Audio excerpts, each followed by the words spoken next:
خلود وجلال، واتمنى الفيديو يعجبكم باذن الله.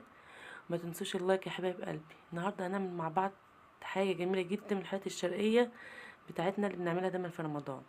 هنعمل مع بعض الحجازيه الاسكندراني، حاجه لذيذه وخفيفه وهتعجبكم باذن الرحمن.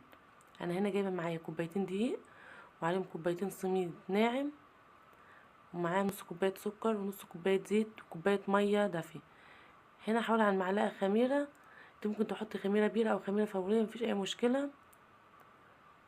انا حاطه خميره بيره، واحط عليهم معلقتين سكر وشويه ميه كده وندوبها مع بعض ونسيبها 5 دقايق، يعني على ما نعجن العجين الناشف نحط الخميره كده.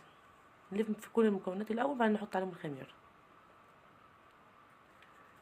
زي ما انتم شايفين كده حبايب قلبي. ما تنسوش باللايك يا حلوين، واللي لسه اول مره تتفرج على